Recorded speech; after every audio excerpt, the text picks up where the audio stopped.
So far, we've looked at how we can create links that will link us to different pages within our websites.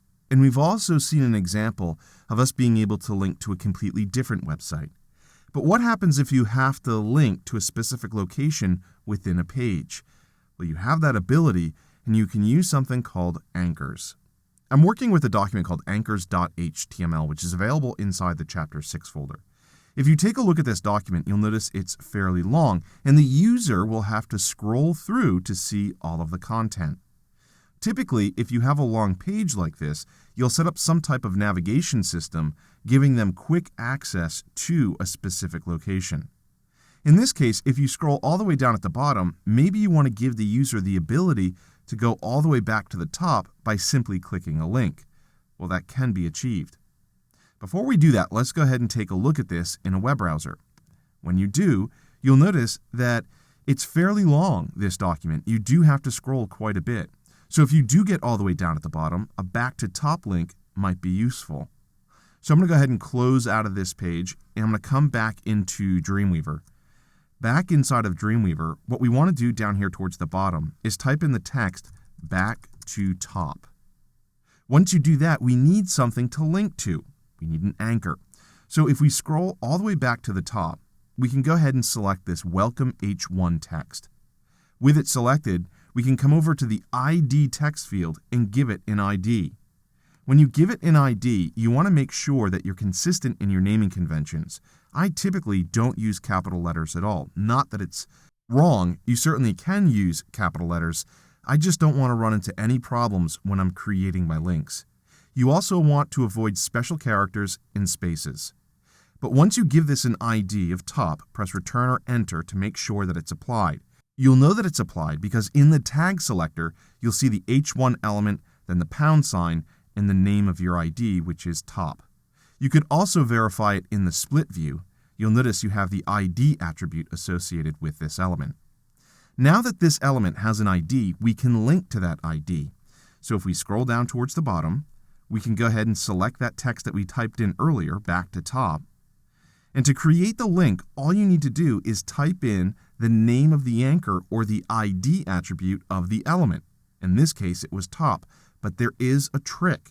You need to make sure that you type the pound sign in first, then the name of the ID. Go ahead and press Return or Enter. You'll notice that the anchor element now surrounds this text. If you go ahead and save the document, once you save the document, you can preview it in a web browser. So I'm going to go ahead and preview this in Safari. Scroll all the way down to the bottom, and then you can go ahead and click the back to top link. And you'll notice you're moved back up to the top. So again, you could do this as many times as necessary. So if I go ahead and come back into Dreamweaver, if I scroll up to the top of the page, underneath Welcome, I'm going to go ahead and type in Picture 1. Then I'll add a pipe, which is the Shift key and the / key. It's the key underneath the Delete key on your keyboard. And then Picture 2, and then another pipe, Picture 3, another pipe, Picture 4, another pipe, Picture 5, and I'll end it there, but you could continue going. So what we need to do is make sure that each of these images or the headings above them have IDs. So I'm going to go ahead and highlight Picture 1, and the ID that I'm going to give it is Pic 1. Again, I don't like using capital letters because I want to stay consistent in my naming conventions. So I'm going to go ahead and give this an ID of Pic 2. Then I'll scroll down a little bit more, type in Pic 3.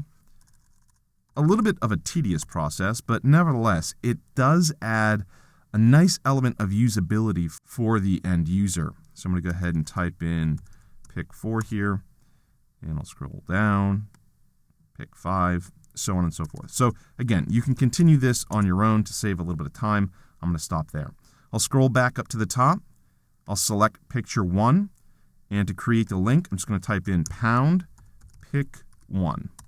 And then you want to repeat that process for each text element here. So this would be pound Pic 2. Then you would select Picture 3. Again, pound Pic 3. Select this again. Pound Pic 4.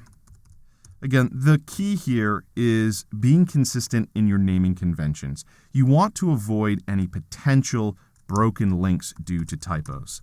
So once you have this set up, go ahead and save the document again. Once you save it, you can preview this in a web browser. And now if you click Picture 4, you'll notice you're immediately brought to Picture 4. So working with anchors gives you the ability to link to a specific location within your page.